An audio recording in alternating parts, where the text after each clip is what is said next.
With the resounding success of the 1976 to 79 Seville, Cadillac was left looking for a new direction in which to take its styling that would be different from the sheer look that that particular vehicle had introduced. The 76 to 79 Seville had proven so popular that there were now many imitators of its design, not only amongst Ford and Chrysler as well as other makes, but even at General Motors itself. For example, the 1977 Caprice and Impala both patterned their look off of this so-called sheer look that the 76 to 79 Seville introduced, as did the other full-size General Motors vehicles that were introduced for the 1977 model year when GM downsized the entire full-size lineup. Ford vehicles would take a similar approach just a little bit later, in 1979, for example, but you can see in this picture of a Crown Victoria from 1979 that it has quite a bit of 76 to 79 Seville in the overall design. In any case, Cadillac stylists were looking for a new direction in which to take the styling of the new vehicles, the forthcoming Eldorado as well as Seville. And designers, in particular chief designer Wayne Katy, wanted to go in a direction that if someone else copied this new design direction that would be introduced on those vehicles, that it would be clear that Cadillac had set the styling trend as opposed to following one for years to come. Enter the photo that you see now on the screen. This is a photo taken in Cadillac Studio while the Seville, the 1980 Seville, was in development. You can see there the clay model in the background as it's being formed by various sculptors and members of the Cadillac Studio design team and being looked over by a number of people within the studio. In the foreground, though, is a model of a two-door version with a Bustleback. This is an Eldorado, obviously, with its two doors as opposed to four that the Seville had in the background. And standing next to the model are Wayne Katy in the black suit, holding the paper, and to his right, or the left of the photo, is Jack Humbert, who was Wayne Katy's boss at the time in General Motors design. Why in the world is this Eldorado in the foreground and the Seville in the background? Well, little do people know that the Bustleback Seville, when it was first being developed, really started as a proposal for a two-door Eldorado before it became a proposal for the Seville. And you can see the proposal for the Eldorado there right in the foreground. Now, despite the fact that this is only a two-door, it obviously shares many styling cues that the four-door Seville would eventually get, including that Bustleback trunk. But a number of elements are different. First, notice the dropping belt line on this particular vehicle.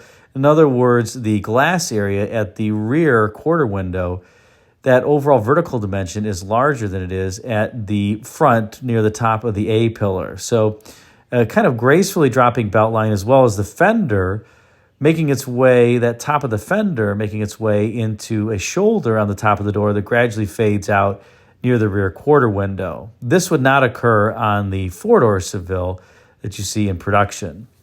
Of course, you also have a different grille up front and bumper structure from what would be found on the final version, as well as a separate cornering light that is kind of punched out here in the front fender. The final version would have a different cornering light that would basically touch the front edge of the overall vehicle. You do see a similarly shaped hood on this Eldorado proposal. There's no wind split molding running down the middle, although there is a stand-up hood ornament. And the overall windshield rake and upper do end up looking pretty similar to what was found on the 1980 to 85 Seville. This car is also missing the molding that would be on the side of the 80 to 85 Seville, at least in all model years from 1981 on. In 1980, it was only found on the upper end models. Now, interestingly, some other photos of this proposal have surfaced. You can see here the similar two-door Bustleback Seville-like Eldorado, if you will.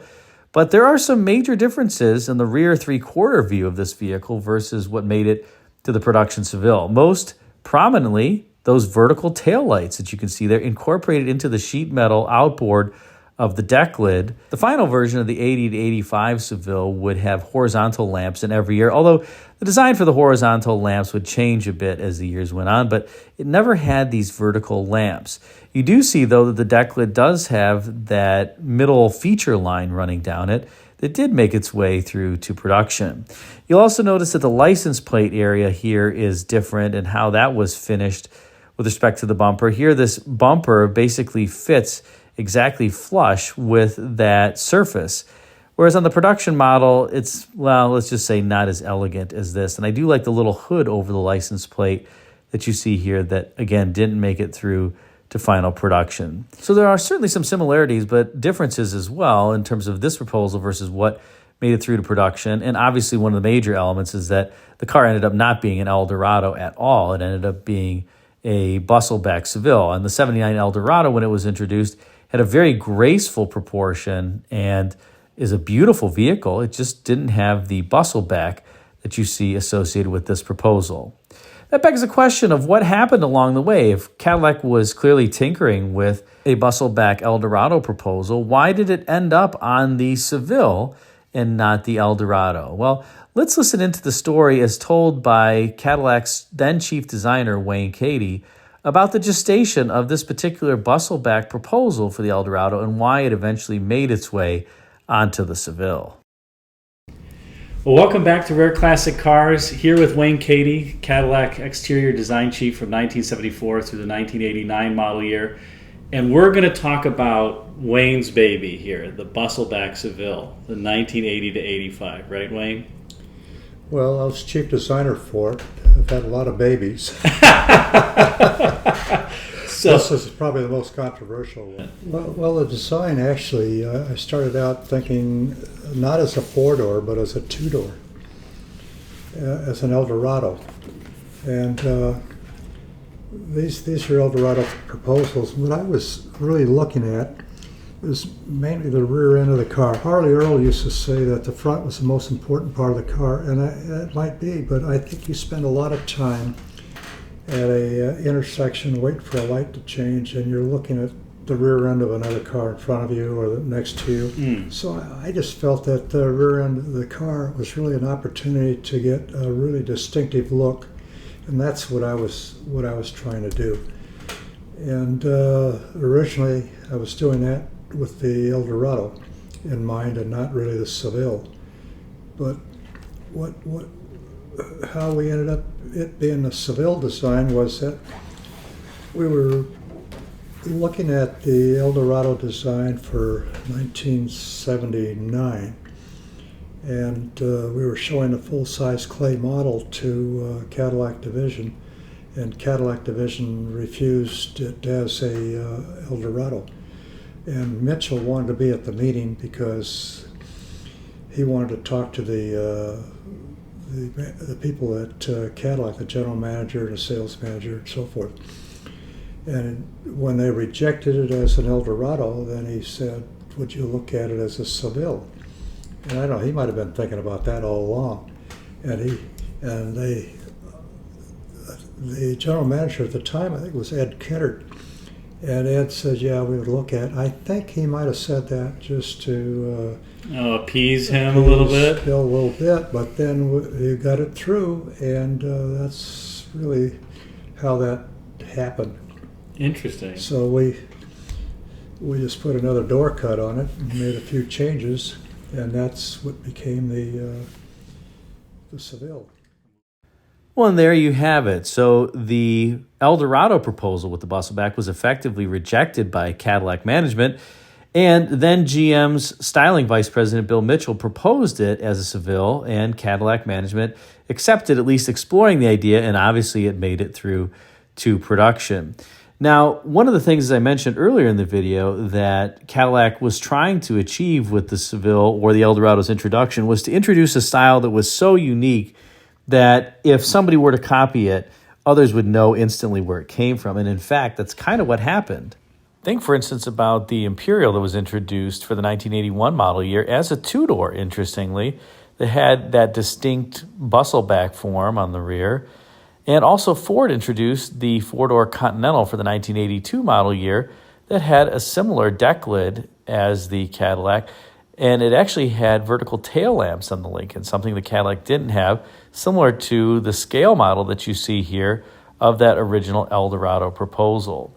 So the Bustleback, in effect, became a car that, while critics sometimes panned the styling, the competition actually saw it as, I guess, flattering and took it upon themselves to imitate the Bustleback. I think that's the only way that you can describe the 1981 Imperial and the 1982 Continental.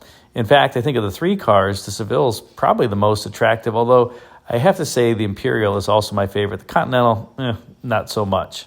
However, I must say that while the 79 Eldorado was a highly successful vehicle, far outselling the previous generation Eldorado, the second generation Seville can't necessarily be said that it outsold or was nearly as successful as the first generation. I think this was because of a couple factors. One is that in 1980, the second generation Seville was the first Cadillac ever to top $20,000 in base price. It was $4,000 more in base price than the $16,000 Eldorado, and that was really touching the stratosphere. And unfortunately, it was equipped with some, shall we say, poor bits of engineering, including for the 1980 model year. Cadillac made the Olds 350 cubic inch diesel standard, and you had to opt out of that particular engine in order to get something that was much better, like the Cadillac 368 cubic inch gas V8. For 1981, Cadillac made the V8 6.4 standard. Again, not a great design overall. And then for 1982 through 1985, the Cadillac HT 4100 engine was the standard engine. Again, not a great engine. So it's really unfortunate that the Seville, all throughout its lifetime, came standard with lackluster and really poor powertrains. The V8 6.4 was fine if you disconnected the V8 6.4 feature, but many people didn't know that, and they ended up having issues.